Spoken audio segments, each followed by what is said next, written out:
परमात्मा को पाने तथा उसका वास्तविक लाभ प्राप्त करने के लिए पवित्र बाइबल में प्रमाण है कि प्रभु ने मनुष्य को अपना ही स्वरूप बनाया। 6 दिन में सृष्टि रचकर 7वें दिन विश्राम किया। कुरान शरीफ में प्रमाण है कि हजरत मोहम्मद को खुदा स्वयं कह रहे हैं कि मैंने तुम्हें उस परमात्मा की महिमा बताने के लिए भेजा है। वो परमात्मा कबीर है जिसने 6 दिन में सृष्टि रची तथा 7वें दिन तख्त पर जा विराजा। उसकी खबर किसी बाखबर से पूछ कर तो देखो।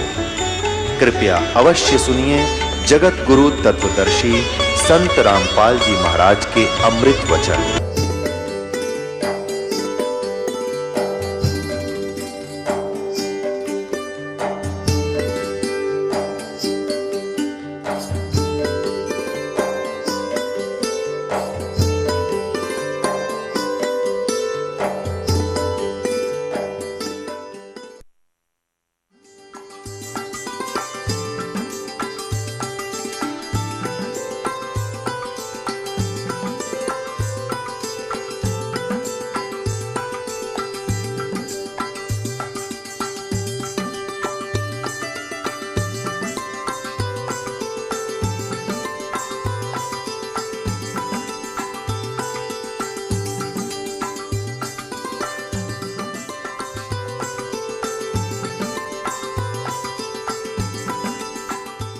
कबीर साहब कहते हैं, कबीर हरि के नाम बिना ये राजा रसब हो, मिट्टी लदे कुम्हार के घास न डाले कोई। ओए होए, जो मालिक ने वचन बोल दिए कि भक्तिहीन आपका राजा भी हो वो गधा बनेगा और मट्टी लदे कुम्हार के घास भी बाहर खा के आओगा, वहाँ उसकी कोई सेवा नहीं होती, ऐसी दुर्गति होगी। और जो मालिक ने बोल दिया फाइनल समझ लेना, कदे किसी का भ्रम हो, ये अज्ञान का भ्रम है, इसको हटाने के लिए सत्संग की आवश्यकता है।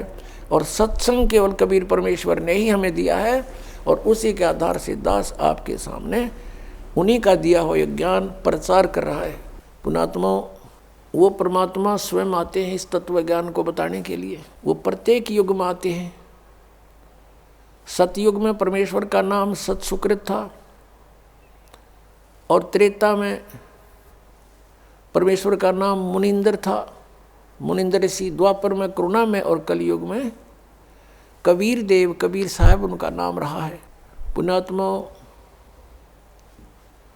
यदि परमेश्वर नहीं आते यहाँ पर तो हमें ये भक्ति मार्ग प्राप्त नहीं होता। हम अपना जीवन नष्ट करते रहते। कितना महा उपकार किया उस परम पिता ने आके। और पुण्यात्माओं जो ये समागम 5 दिवस का चल रहा है, ये इस दास को इस फाल्गुन मास की अमावस्या को इस दास को दीक्षा प्राप्त हुई थी। और परमात्मा कहते हैं जिस दिन सतगुरु भेंटिया 100 दिन लेखे जान, बाकी समय बर्बाद गया तेरा बिना गुरु के नाम। जिस दिन आपको दीक्षा प्राप्त हुई वो आपका आध्यात्मिक जन्म है। पुण्यात्माओं ये दिन जो इतना महत्वपूर्ण है, फाल्गुन की अमावस्या, सन 1988 को यही फाल्गुन की अमावस्या के दिन दास को उपदेश प्राप्त हुआ था मेरे पूज्य गुरुदेव परम पूज्य स्वामी रामदेवानंद जी महाराज से। और पुण्यात्माओं अगर वो दिन मुझे प्राप्त ना होता तो आज आप भी दुखी रहते, वंचित रहते और दास का भी जीवन नष्ट हो जाता। अब वो दिन इस जिंदगी में भूला नहीं जा सकता। तो उस उपलक्ष्य में ये ज्ञान, ये समागम हो रहा है। तो जिस तरह दास को ये ज्ञान हुआ और ये दास पहले यही डले ढो रहा था, लोक वेद के आधार से भक्ति कर रहा था। पीछे लग गया जाऊं था मैं लोक वेद के साथ, रास्ते में सतगुरु मिले है दीपक दे दिया हाथ। तो दास भी यही लोकवेद के आधार से बाबा श्याम जी की जय हो, बाबा श्याम जी के पुजारी, और फिर हनुमान जी के पुजारी 25 वर्ष तक दास ने हनुमान जी का व्रत रखा। मंगलवार का हनुमान चालीसा 7 बार प्रतिदिन कंटिन्यूस करना। फिर श्री राम श्री कृष्ण हमारे इष्ट, शंकर भगवान भी साथ में पूज्य। यानी इस तरह का हम सारे ही पूजाओं का ढेर सारी पूजाएं किया करते थे। और जो भी घर में सुख हुआ, जैसे बच्चा पढ़ता है तो पास होता है, सफल होता है, परीक्षा में तो वो कह सोचता है कि मेरे भगवान ने मुझे पास कर दिया। हम उनके 100 शुक्र मनाते थे, सारे देवताओं के नाम लेते थे इकट्ठे। उसने दया करी, बाबा श्याम जी की जय हो, हनुमान जी की जय हो, श्री कृष्ण भगवान की जय हो, राम की जय हो, शंकर भगवान ने दया कर दी।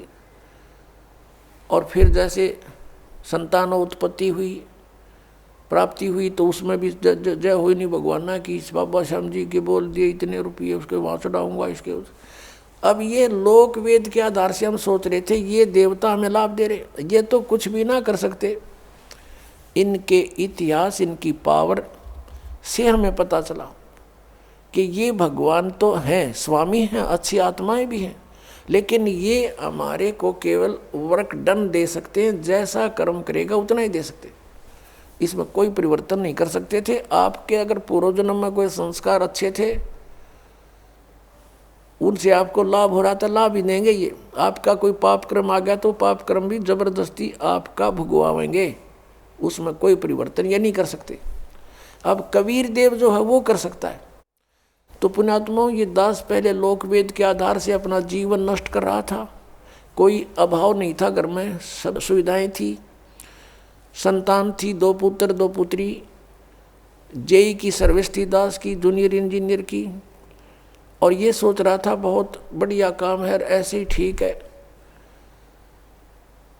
और जब ये अंधेरा हटा, जब बता के कोट जन्म तन बरमत हो गए, कुछ ना हाथ लगा रे, कुकर सुकर खरबा बोरे, कौआ हंस पुकारे, कोटि जन्म तू राजा की, न मिटी न मन की आशा, और भिक्षकों का दर दर घूमया, ये मिला नहीं निर्गुण रासा।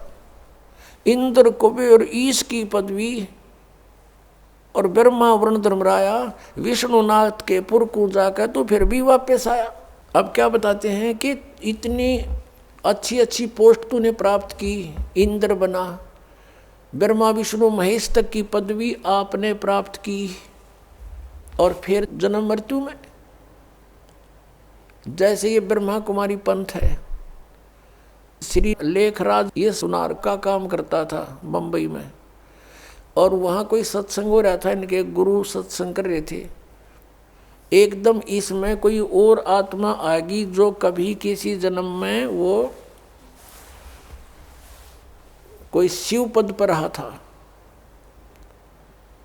और वो एकदम बेहोश हो गया, यूँ आँख लाल लाल होगी, फिर बोलने लगा शिव हम, मैं शिव हूँ, मैं शिव, और भूत बोला।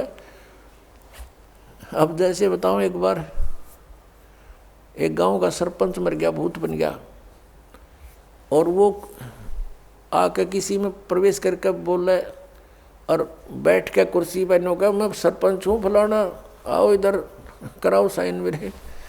अब वो अब भी अपने आप को सरपंच मान रहा था। तो ऐसे उसका भ्रम था, उसने यू एक अड़ंगा और पैदा कर दिया ब्रह्मा कुमारी वाला पंथ। अब भगवान आवे और दूसरे में बोल लगा, उन्होंने कहा माइया बोलने लग गया बुढ़िया में। भगवान ने किसी के बॉडी की जरूरत नहीं है, उसका सहयोग लेकर उसमें बोले तो काल का विधान है, स्वयं भी ऐसे ही बोलता है, और इसके देवता भी ऐसे ही किसी में प्रवेश करके बोलते हैं। अब प्रश्न चल रहा है कि हम जो साधना करते थे, इस शास्त्र विधि त्याग का जो मनमाना हम आचरण करते थे, वो साधना हमारी व्यर्थ थी, और वो पूजाएं हमारी ठीक नहीं थी। हम इन साधनाओं को हम ये समझ रहे थे कि इनसे हमें लाभ भी हो रहा है, और हम सुखी हैं।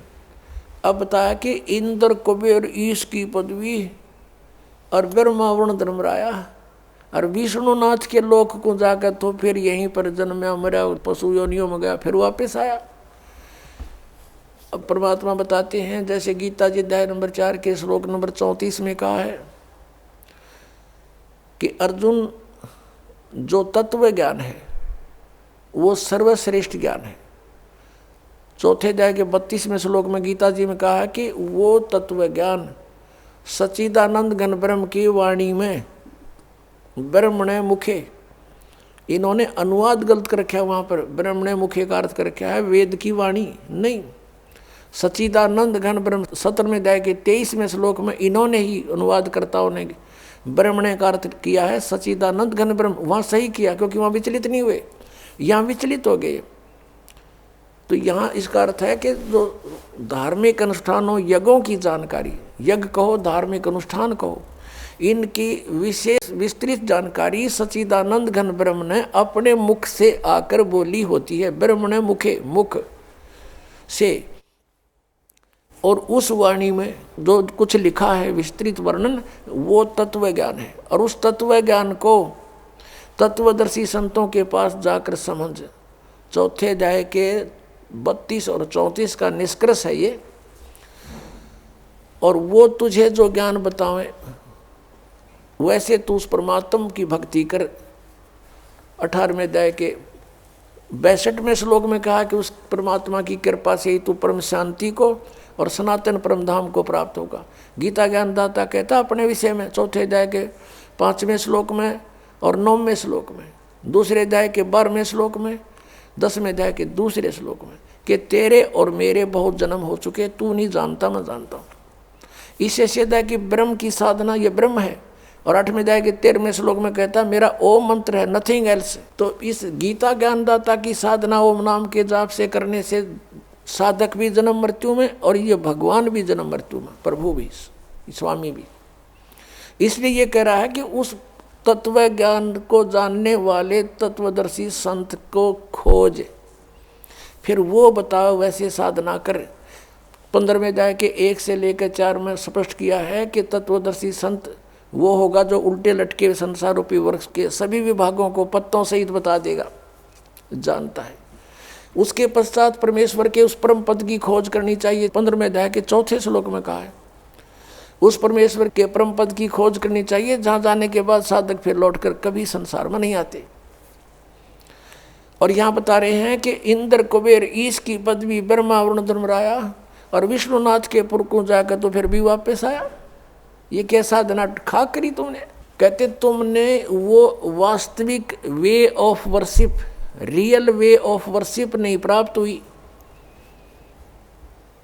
शास्त्र अनुकूल यथार्थ साधना तुम्हें प्राप्त ना हुई, जिस कारण से एती उम्र बुलंद मरेगा अंतरे, सतगुरु लगे न कान न भेंटे वो संतरे। किस कारण से तुम ऐसे जन्म मृत्यु में लंबी लंबी उम्र पाकर भी भटक रहे हो कि तुम्हें वो तत्वदर्शी संत नहीं मिले।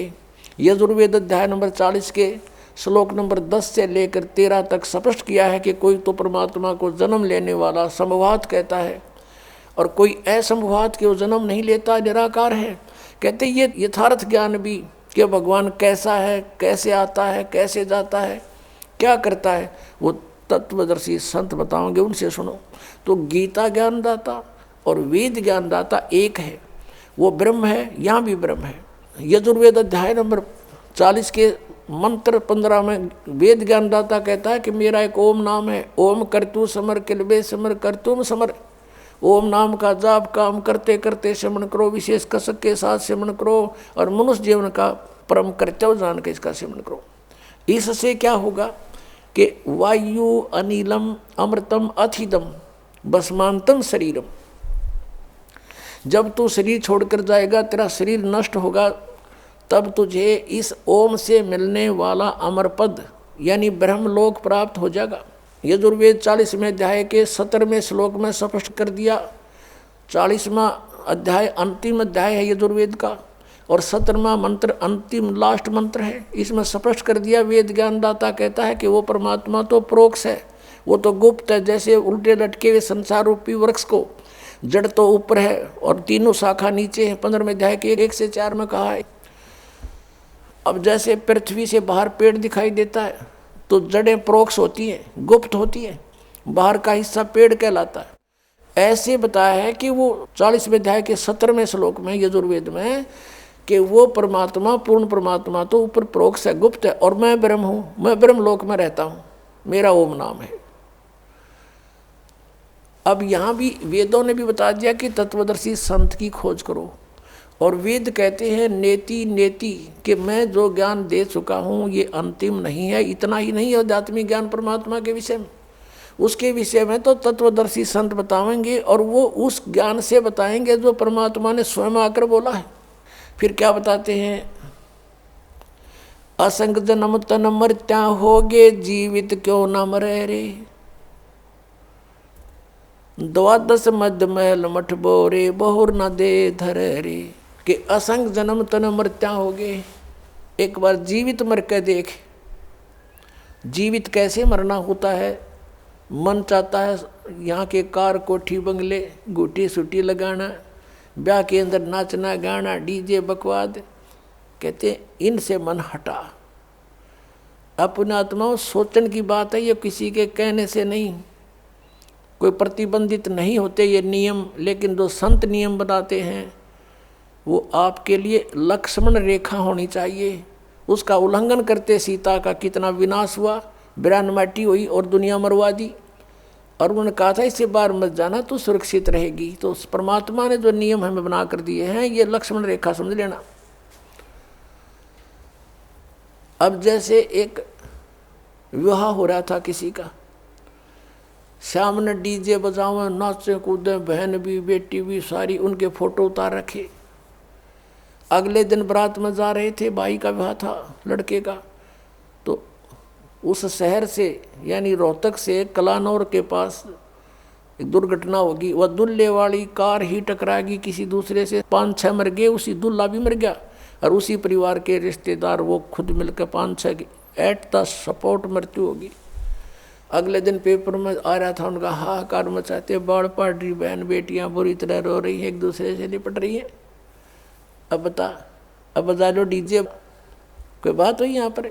तो संत कहते हैं जैसे नानक साहब जी से भक्त प्रश्न करा करते कोई अनजान से कि महाराज जी आप यहाँ कुछ खोए खोए से रहते हो, तो उन्होंने कहा था भी ना जाने काल की कर डारे, किसी भी ढल जा पास आवे, और जिनाते सरते मौत खुड़क दी उन्होंने केड़ा हंसावे। हमें अपनी मौत दिखाई दे ना बेरा के बिजली गिर जाए, यहाँ तक टाइम सा पास करना हमने। फिर पूछा कि हे भगवान क्या आप कभी प्रसन्न नहीं होते? कि प्रसन्न होता हूँ जब मेरे अनुयायी मेरे द्वारा निश्चित किए हुए सत्संग के दिन वापस आ जाते हैं, तो उस दिन मुझे खुशी का कोई ठिकाना नहीं रहता। क्यों? क्योंकि मुझे ये खुशी होती है कि इनको कोई काल का दूत नहीं टकराया, इनकी भक्ति का नाश नहीं किया, ये सुरक्षित हैं अभी तक। और जब ये यहाँ से जाते हैं, संसार में सब काल के ही ज्ञान से प्रभावित लोग हैं, ये मुझे चिंता बन जाती है कहीं इनको कोई भ्रमित ना कर दे और इनका जीवन नाश कर दे। क्या कहते हैं कि साध मिले साड़ी शादी होंदी और विछड़ दें दिलगिरी वे, अखदे नानक सुनो जी हाँ ना मुश्किल हाल फकीरी वे। कि साध मिले, ये भक्त साध संगत जब वापस आती है, मुझे आत्मा में बड़ी खुशी होती है कि ये सुरक्षित हैं, इनका कोई दीमक नहीं लगा काल का। और जब ये जाते हैं तब मुझे दिलगिरी होती है, दुख होता है कि मुश्किल हाल फकीरी वे, फकीरी माने साधना भक्ति, ये बड़ी मुश्किल बना दी काल के दूतों ने। जगह जगह एक गांव में मन 10-10 ढूंढे लाए बैठे हैं, कोई वैसे कोई क्रिया करते हैं, कोई झाड़ा लाता है, मिसगाइड करने वालों का कोई अंत नहीं। साध मिले साढ़े शादी होंदी, विछड़ जाए दिलगिरी वे, अखदे नानक सुनो जी हाँ ना मुश्किल हाल फकीरी वे। तो क्या कहते हैं कि ना जाने काल की कर डारे, किसी भी ढल जा पास आवे, और जिनाते सरते मौत खुड़क दी उन्होंने केड़ा हंसावे। अब यदि तुम परमात्मा का नाम लो और विवाह करो सिंपल वेत है, और वैसे नहीं लोग दिखावा नहीं। जैसे हम इस बात से परिचित हों तब हम इससे हट सकते हैं। जैसे गीता जी अध्याय नंबर 7 के श्लोक नंबर 29 में कहा है कि जो तत्ब्रह्म से परिचित हो गया और सारे अध्यात्म ज्ञान से और सभी कर्मों से परिचित हो गया, वही उस परमात्मा के पाने का, जरा और मरण से छूटने का प्रयत्न करता है, और नहीं कर सकता। वो तो यहाँ बकवाद चाहता है। तो आपको ये ज्ञान होगा कि आपने किसी से दहेज ले लिया। परमात्मा कहते तुमने उस दरगाह का मैल नहीं देखा और धर्मराज के तिल तिल का लेखा। तो आप किसी से पैसे लेते हो, रिश्वत से, चोरी से, या वैसे कोई धोखा दे करके लेकर नहीं देते हो, आपने एक एक पाई पाई का हिसाब देना पड़ेगा। तो हम क्यों अपने सिर में दर्द करें?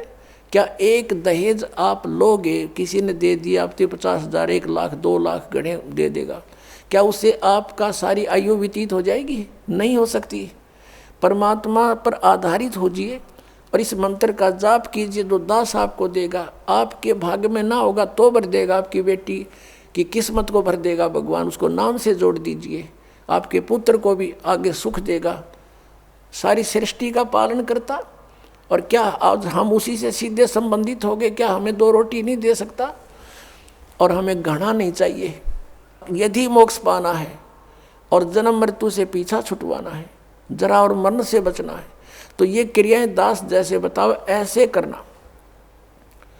हमने यहाँ आप कितनी कोठी बना ले, एक कमरे में एक चारपाई पर आपको स्थान मिलेगा, बाकी खाली रहेगी। वो व्यर्थ हुआ। तो व्यर्थ की बकवाद हमारे मन से आप हट जाया करेगी इस ज्ञान के आधार पर। अब कोठी बना रहा था एक व्यक्ति, और कोठी तैयार होगी, बैंक मैनेजर था, मुहूर्त करनी थी, संडे का दिन था, कोई सामान की आवश्यकता पड़गी, गोटी सूटी लाने के लिए सारी व्यवस्था कर रखी हैं। थोड़ी देर तो ब्राह्मण करे उड़ाला टोटर पटोटर उसका करते हैं, फिर गोटी सूटी सारा सौदा शुरू हो जाता है। सब बुला रखे रिलेटिव और सब मित्र। वो खुद कोई सामान लेने के लिए गया था, स्कूटर उठा के, यानी 2 व्हीलर, और वहाँ एक 2 व्हीलर से 2 व्हीलर टकरा गई और पड़ गया। पड़ते कनपट्टी लगी फुटपाथ पे, पड़ते वही मर गया।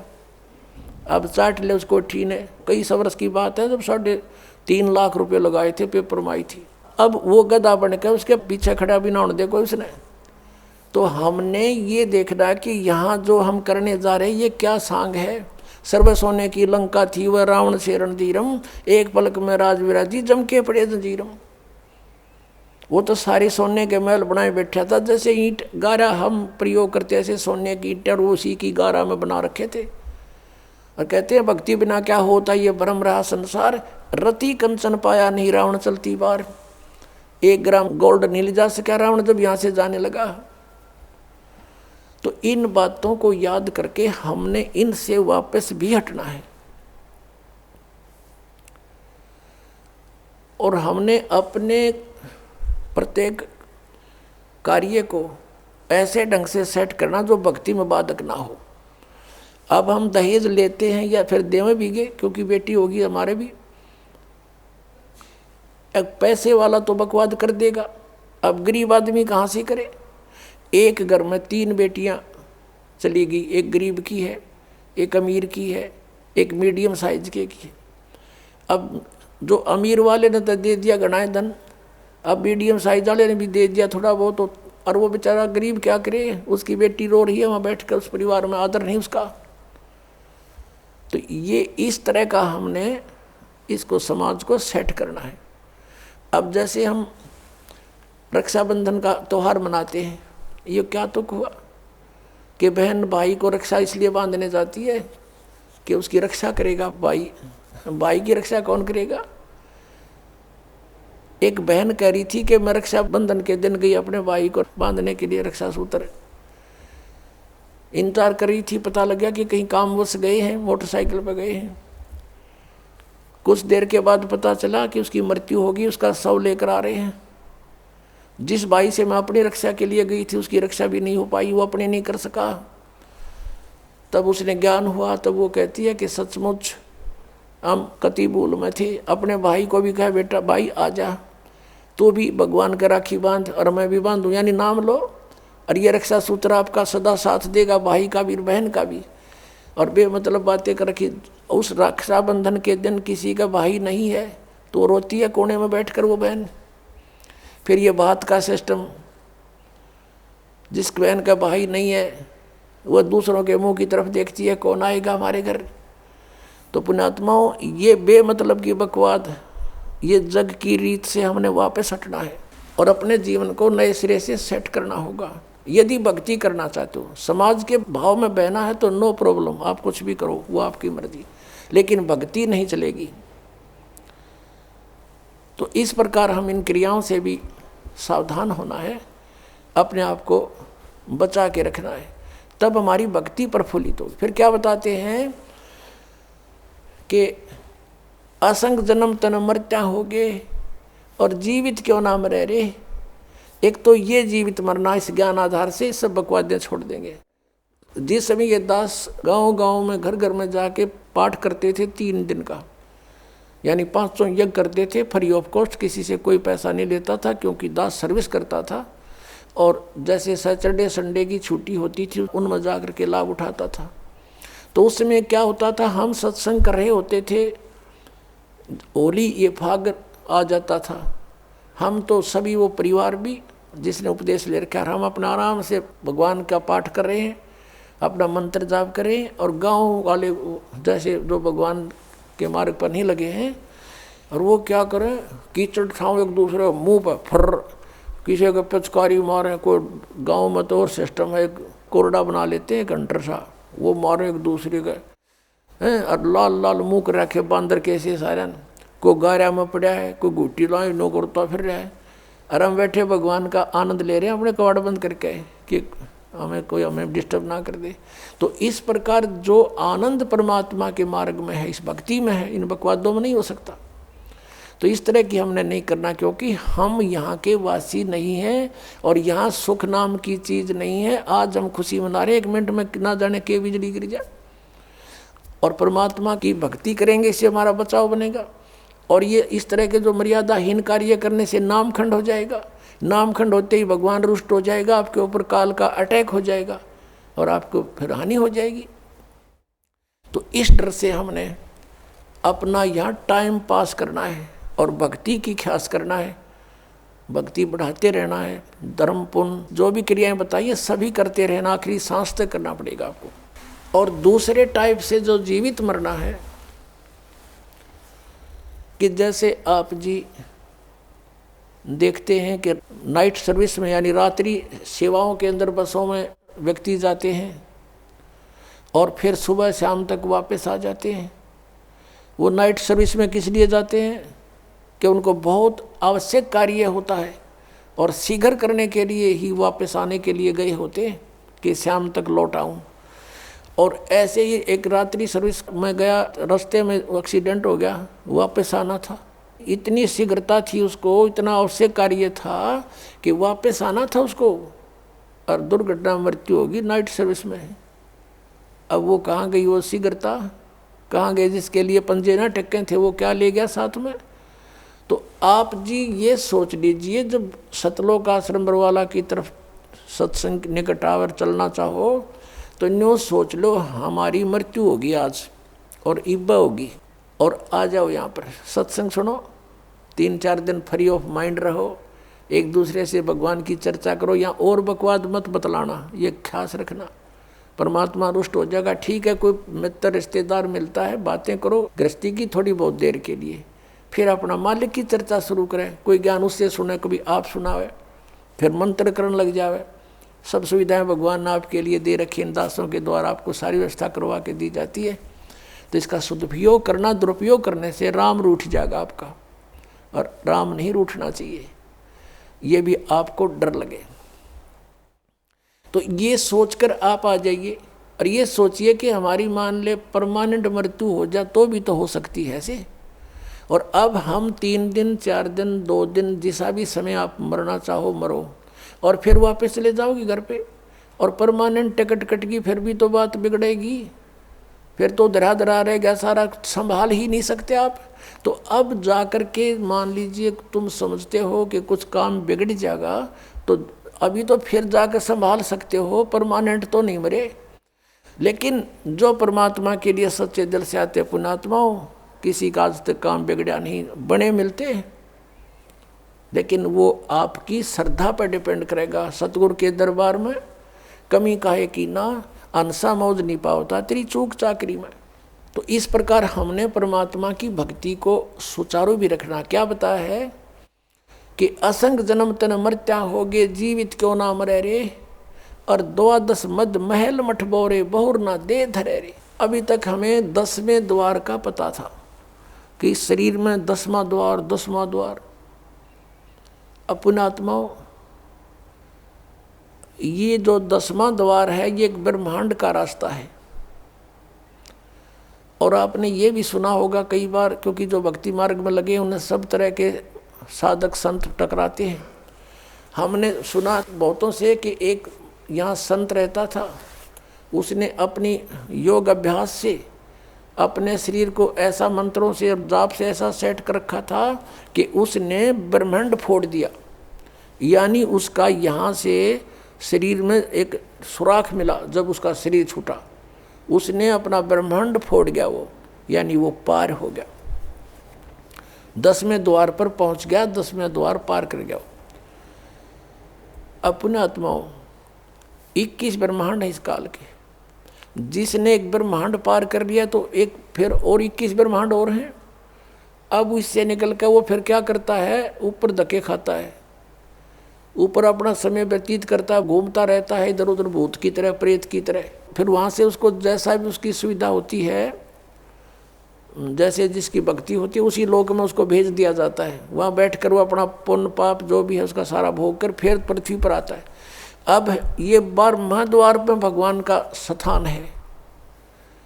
अब 10वां द्वार जो है, जो तो एक शरीर से निकलकर इस बॉडी से बाहर ब्रह्मांड में घूम रहा है। इस ब्रह्मांड से अलग भी और ब्रह्मांड है। और जब 21 ब्रह्मांड का एक स्थान है, 21वां ब्रह्मांड जो है, वहाँ पर ये काल विराजमान है। और उस 21वें ब्रह्मांड से फिर उस परब्रह्म के 7 संग ब्रह्मांडों में प्रवेश करने का एक द्वार है जो 11वां द्वार है। और इस अक्षर पुरुष के 7 संग ब्रह्मांडों को पार करके जब सतलोक में प्रवेश करने जाते हैं तो वो 12वां द्वार है। उस 12वें द्वार को पार करके फिर हम सतलोक में प्रवेश करेंगे, वहाँ हमारा निज ठिकाना है। अभी तक ये 10वां द्वार पर गाटा जोड़ रहे थे। और एक सिरफिरा कोई संत वो ने कहा 11वां द्वार में बताया कबीर साहब ने। और उसको किसी ने कहा जी हमने सुना है एक संत बताता है कि 12वां द्वार है। नहीं नहीं नहीं, 12वां नहीं है, तो 11वें का के ठेका ले रहा, 11वां है। तो यहाँ संतों ने परमात्मा जिनको मिला आदरणीय गरीबदास साहिब जी को और ऊपर के सब ब्रह्मांड दिखा कर लाए। तो गरीबदास साहिब जी कह रहे हैं कि 12 मद महल मठ बोरे, उस 12वें द्वार में है वो स्थान मठ, यानी वो आपका निवास स्थान। और बहुर ना दे धरे रे, वहाँ जाने के बाद फिर कभी मृत्यु नहीं होती। 15वें अध्याय के 4 श्लोक में, 18वें अध्याय के 62वें श्लोक में जिसके विषय में कहा है। फिर क्या बताते हैं कि दोजक बहिष्ठ सभी ते देखे राजपाट के रसिया। दोजक कहते हैं नरक को और बहिष्ठ कहते हैं स्वर्ग को।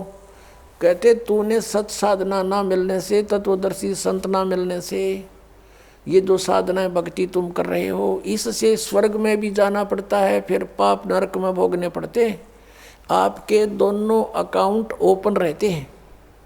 पुण्य वाला अलग लिखा जाता है, पाप वाला अलग। पुण्य के आधार से स्वर्ग महास्वर्ग प्राप्ति हो जाती है, वहाँ देव पद भी प्राप्त हो जाता है।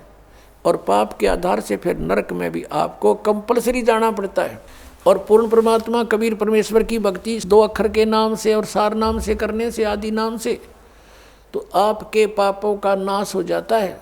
कबीर साहब कहते हैं जब ही सतनाम हृदय धरो भयो पाप को नाश।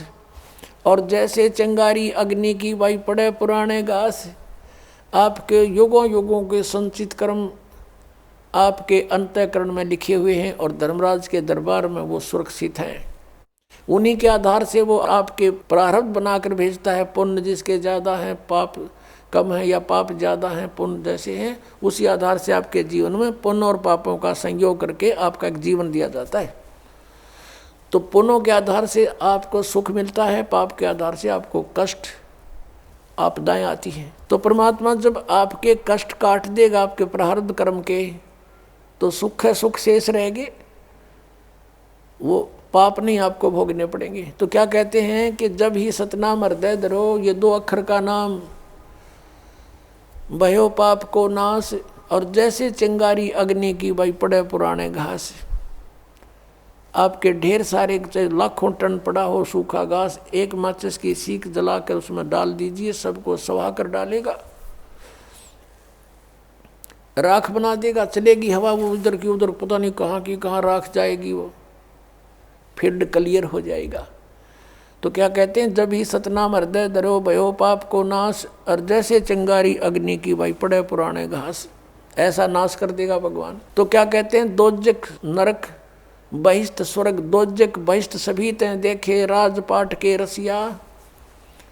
इस राजपाट के सुख को भोगने वाले, इसमें आसक्त अज्ञान प्राणी, और 3 लोक से तरपत नाही ये मन भोगी खसिया।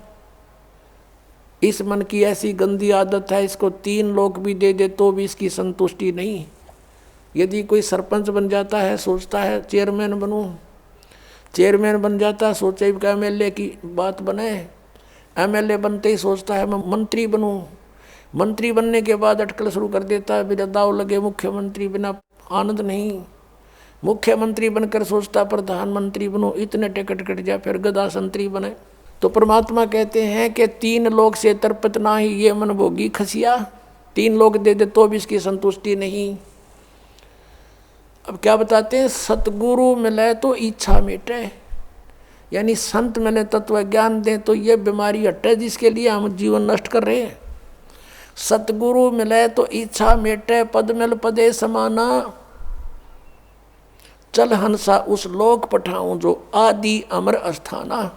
यानी सतगुरु मिलेंगे तो ये तत्व ज्ञान बताएंगे, इससे हमारी इच्छाएं हटेंगी, इन बकवादों की तरफ नहीं जाएंगे। इंद्र दाराज कागदा बेष्टा ना भोगा इंद्राणी नू।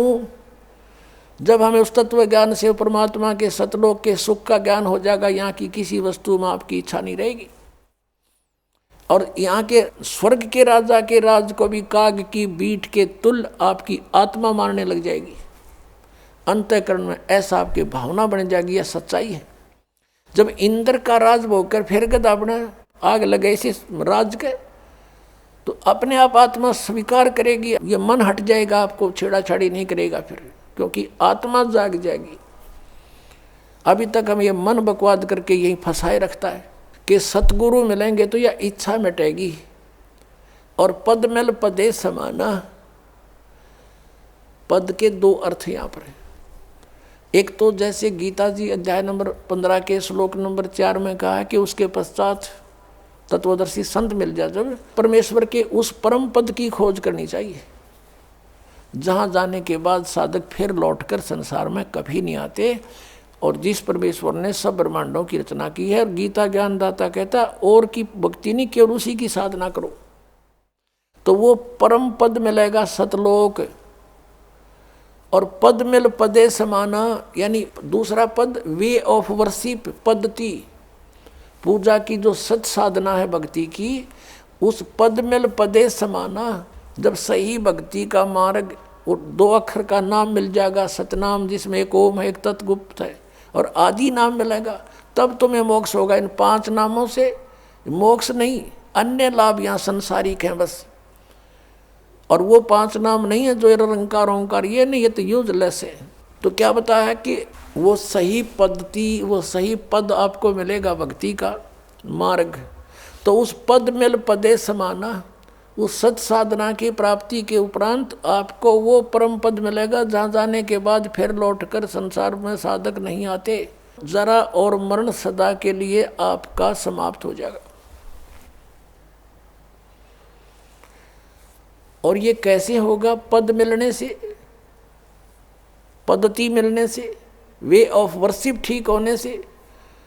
पद मिल पदे समाना। फिर क्या बताते हैं? चल हंसा उस लोक पठाऊं जो आदि अमर अस्थाना, यानी आदरणीय गरीबदास साहब जी कहते हैं जिनको परमात्मा मिले थे छुडानी गांव में, सतलोक से चलकर आए थे और उनको ऊपर लेकर गए थे, सब ब्रह्मांडों की सती थी, अपनी समर्थता से उनको परिचित करवाया था और फिर उनको वापस छोड़ दिया था उनकी बॉडी में। आदरणीय गरीबदास साहब जी गांव छुडानी, जिला झज्जर, हरियाणा में उनका जन्म हुआ था। 10 वर्ष के बालक थे। परमात्मा उनको निकाल कर ऊपर ले गए थे, आत्मा को, जीवात्मा को, और शरीर नीचे रह गया था।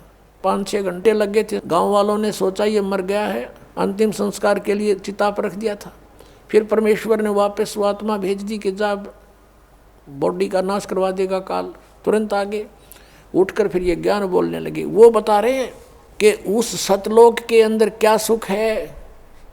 चल हंसा उस लोक पठाऊं जो आदि अमर अस्थाना, सदा से अमर है, जिसका कभी नाश नहीं होता। शाश्वतम स्थानम, गीता जी अध्याय नंबर 18 के श्लोक नंबर 62 में कहा कि अर्जुन तू सर्वभाव से उस परमेश्वर की शरण में जा। यानी गीता ज्ञानदाता से अन्य है, वो परमक्षर ब्रह्म है। उसकी कृपा से ही तू परम शांति को और शाश्वतम स्थानम, आदि अमर अस्थान, उस सनातन परम धाम को प्राप्त होगा।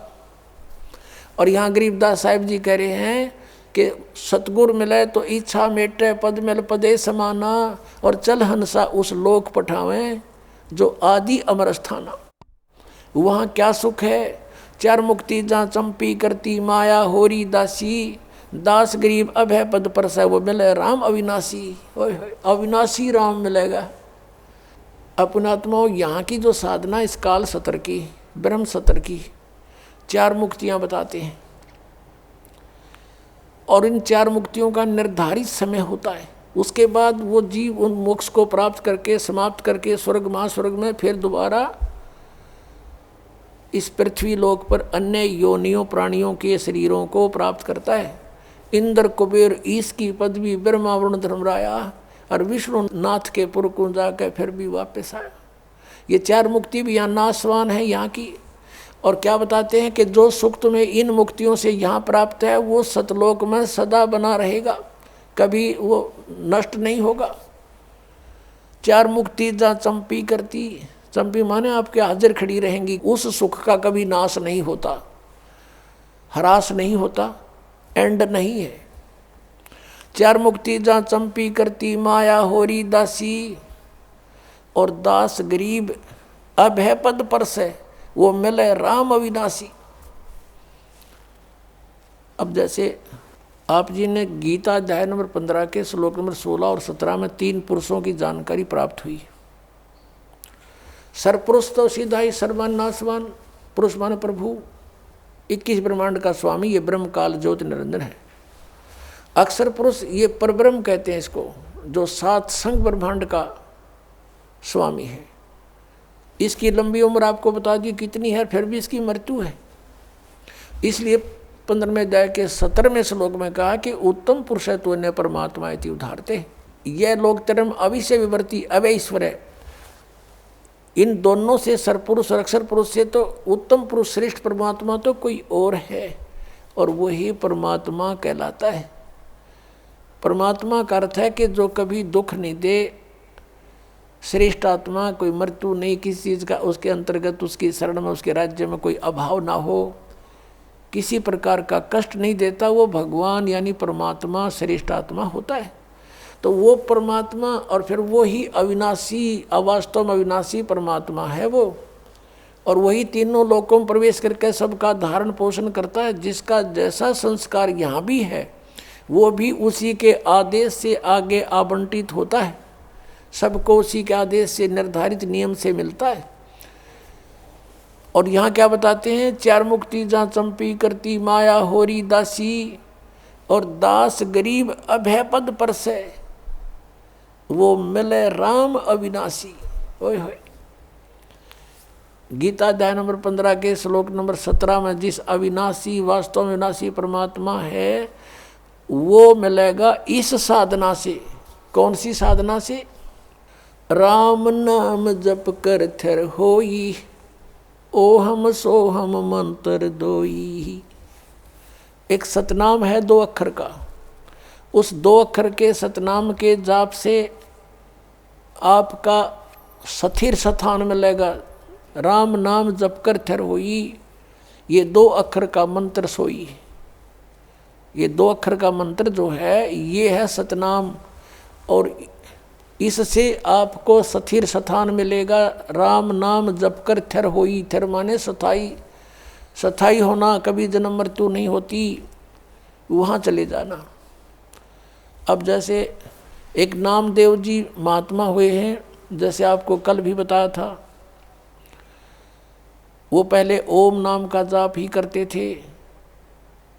भले उन्होंने गुरु भी बना रखा था, फिर भी अपनी साधना अपने आधार से ही करते थे, और उसमें पूर्व जन्म की ऐसी सिद्धि भी थी कि उसके कारण परमात्मा ने ही अपने भक्तों की इज्जत रखने के लिए, भक्ति को बनाए रखने के लिए, उसके लिए मंदिर भी घुमा दिया था परमात्मा ने। परमेश्वर कबीर साहब चाहते हैं कि भक्ति का नाश ना हो, इनमें आस्था बनी रहे। भगवान है वो ऐसी लीला कर सकता है, और ये काल भगवान चाहता है कि इनको ऐसी साधनाएं बताऊं इनसे कुछ लाभ इनको हो नहीं, ये नास्तिक हो जाएं और भगवान की खोज ही बंद हो जाए।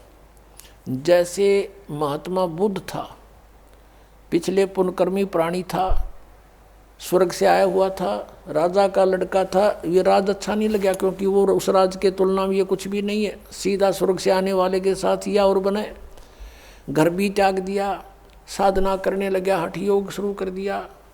प्राण निकलने को हुए, एक माई ने उसके मुंह का खीर लगा दी गया के अंदर वटवृक्ष के नीचे।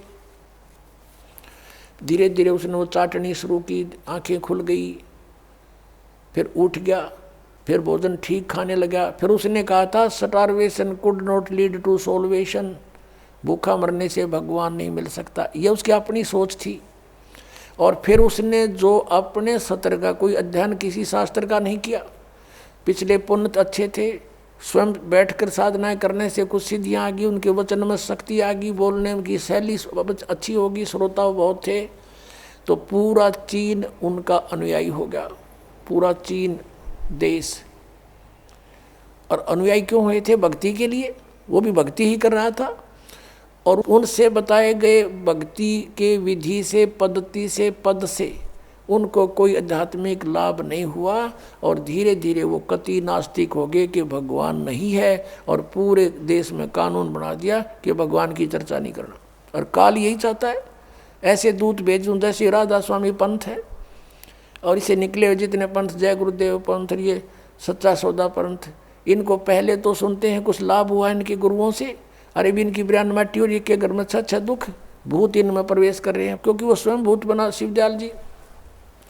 तो कुछ दिनों के बाद अब जो भक्त यहाँ आते हैं, कहते हैं हम पहले ठीक हमारा गुजारा था, 30 साल तक राधा स्वामी पंथ में थे, लुट पिट गए, गाड़ियाँ बिक गई, दुकान बिक गई, हमारा बुरा हाल हो रहा है, पत्नी का ऑपरेशन हो रहा है, वाल डिफेक्ट हो गया, अब इनकी दुर्गति हो रही है। तो अब वो कहते हैं हम तो थक चुके थे साधना कर करके, और सोच लिया था भगवान कहीं नहीं है। आपकी पुस्तक मिली, ये सत्संग सुना, तो कुछ किरण फिर जागी कि है कहीं भगवान। तो काल चाहता है कि इनका बट्ठा बैठा दूं, ये भक्ति करें नहीं, नास्तिक हो जाओ, टंटा कटे, और वो आवे भगवान या उनका कोई दास आवे, उनका भेजा हुआ कोई संदेश वाहक आवे, तो कोई सुने नहीं भक्ति को। सुनेंगे तो बात हृदय में जचेगी सच्चाई सारी। तो इस कारण से उसने ये ऐसा कर रखा। तो परमेश्वर जब भी कोई लीला की है नौनी, उसी परम पिता ने आके की है वो सारी, ताकि इनमें भक्ति की आस्था बनी रहे और भक्ति जीवित रहे इस पिछली पीढ़ी तक। अब यहाँ तक इस भक्ति को लाना था परमात्मा ने। अब ये भक्ति अंतिम सांस गिने थी, ये सत्कर मान लेना। और 10-20 वर्ष के अंदर ये सब भक्ति खत्म हो जाती, कोई नहीं राम नाम लेता, और सोच लेते परमात्मा कहीं नहीं है। ऐसे समय में परमात्मा ने आकर फिर आप पर मेहर बख्शी है। आप पुण्यात्मा हो, पहले से चार्जड हो, आपके अंदर पिछले जन्मों से भक्ति की प्रेरणा फिर से जाग रही है। इसके कारण आप कोई कहीं किसी पंथ के मिले, कभी किसी संत से मिले, आप भटक रहे थे, आपको ये सत संदेश मिल गया। तो नामदेव जी कहते हैं कि नामदेव जी के बारे में बताया कि नामा छिपा ओम तारी, पीछे सोहम भेद बिचारी, सार शब्द पाया जद लोई, आवागमन भौर नहीं होई। नामदेव जी ने भी इन 2 अक्षर के नाम का, सतनाम का जाप किया। कल आपको बताया था श्री गुरु नानक देव जी के विषय में, उनकी समुद्र की साखी में आपको दिखाया कि वो 2 अक्षर का मंत्र जाप करते थे।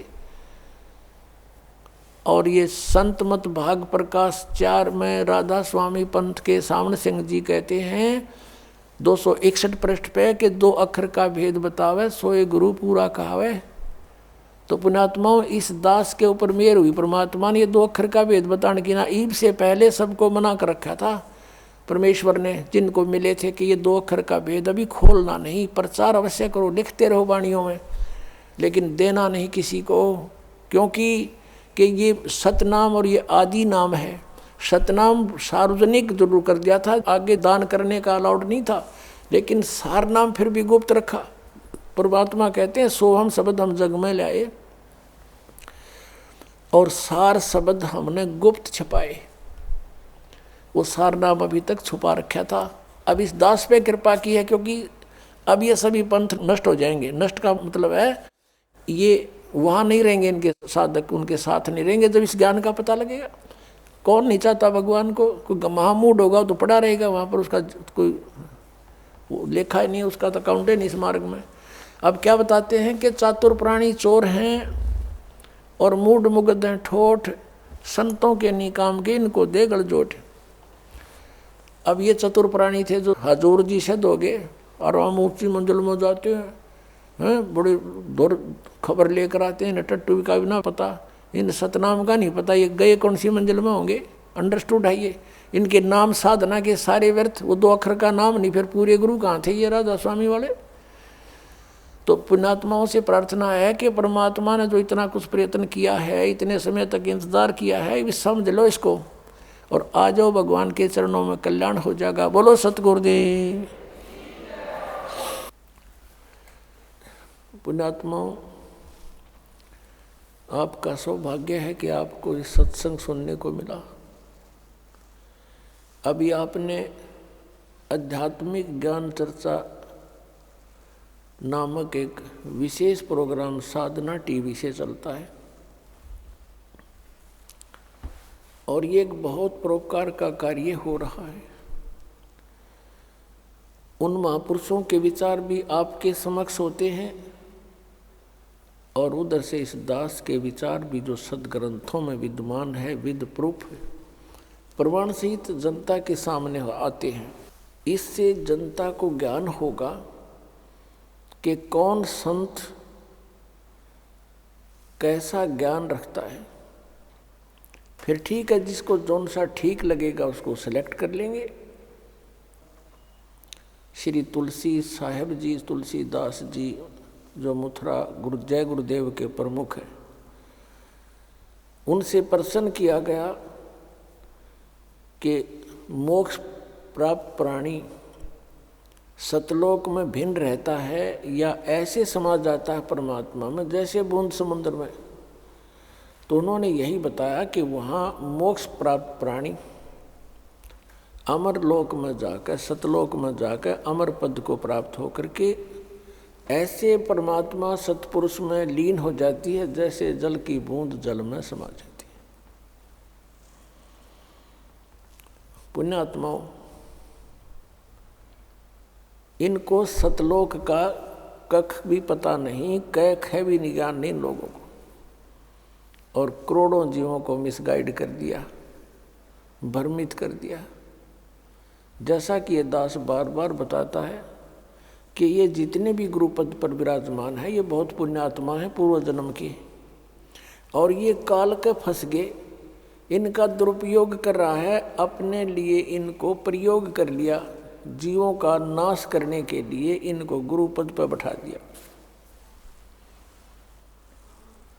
और इनको पिछले जन्म से थोड़ी बहुत सिद्धि भी होती है। और पुण्यात्मा, इस दास ने राधा स्वामी पंथ के सभी संतों के इतिहास को गहनता से पढ़ा है, जाना है। श्री शिवदयाल जी जो राधा स्वामी पंथ का प्रवर्तक माना जाता है, उससे भी ज़्यादा पुण्यात्मा थे ये तुलसीदास जी मथुरा वाले, जो जय गुरुदेव पंथ के प्रमुख हैं। उनसे भी ज़्यादा पुण्यकर्मी, अधिक भक्ति शक्ति युक्त थे। उन्होंने तो 18 वर्ष तक, 15 वर्ष, 17 वर्ष, जैसे वो बताते हैं, एक बंद कमरे में बैठ कर अपनी बैटरी चार्ज की सिद्धियाँ प्राप्त की। और ये 1954 से सत्संग करने लग गया, ये युवा ही था उसमें। और इसके पूर्व जन्म की इतनी बैटरी चार्ज थी। 1971 में इसने एक भविष्यवाणी की जो कि इस दास के लिए थी। अपनात्मा आपको फिर दिखाते हैं कि जो संत, ये मानता होती है उन संतों की जो सच्ची बोल देते हैं। इसने 1971 में ये कहा था कि उस महापुरुष का जन्म हो चुका है, वो 20 वर्ष का हो चुका, 7 सितंबर 1971 को। इस दास का जन्म 8 सितंबर 1951 को हुआ। ये आपके पास पुस्तकों में विद्यमान है पहले से ही, कोई यूं नहीं कि इसको देख कर ईब बताने लग गए हों। 7 सितंबर 1971 को दास पूरा 20 वर्ष का हो गया। 8 सितंबर को 21वां वर्ष शुरू हो गया दास का। उसके विषय में इनकी दिव्य दृष्टि काम करे थी 1971 तक, और 40 साल के बाद आज उनकी दिव्य दृष्टि कति ब्लॉक होगी, क्योंकि वो जो सिद्धि शक्तियाँ थी, भक्ति थी, वो नष्ट होगी। किसी को आशीर्वाद दिया, किसी को किसी प्रकार से इसने भक्ति आगे की को ना, क्योंकि साधना ठीक नहीं थी। इनके मंत्र सभी काल के, 500 नाम काल के। तो जैसे पहले बैटरी चार्ज होती है इन्वर्टर की, वो सब काम करती है, भले ही उसके ऊपर चार्जर ना लगा रखा हो, और वो सब काम करती है। फिर धीरे धीरे बैटरी डाउन हो जाती है और एकदम इन्वर्टर काम करना बंद हो जाता है। कभी झपके मारे, कभी आवे, कभी जा, और फिर कति बंद हो जाता है। आज इस जय गुरुदेव पंथ के प्रमुख श्री तुलसी साहिब की वो सतिथि हो चुकी है। आज इसको कख पता नहीं। और 1971 में इसकी दिव्य दृष्टि काम करे थी। इसने क्या बताया है, देखो इसकी महानता है। अपने से अन्य की बड़ाई बड़ा व्यक्ति कर सकता है, सच्चाई वही बोल सकता है। ये महान आत्मा थे, लेकिन अब ये -0 हो चुके हैं आज के दिन, क्योंकि आगे भक्ति इनकी शास्त्र अनुकूल नहीं, 2 अक्षर का नाम नहीं जिससे कुछ लाभ मिलना था। ये 500 नाम काल के जाप करते हैं और औरों को भी दे रहे हैं, और करोड़ों शिष्य बना करके अपने सिर पे इन्होंने बाहर रख लिया। इनको मिसगाइड करने का महा अपराध कर लिया इस महापुरुष ने। ये और इसको महा कष्टदायक होगा आगे जाकर के। 1971 में इन्होंने क्या भविष्यवाणी की आपके रूबरू कराते हैं।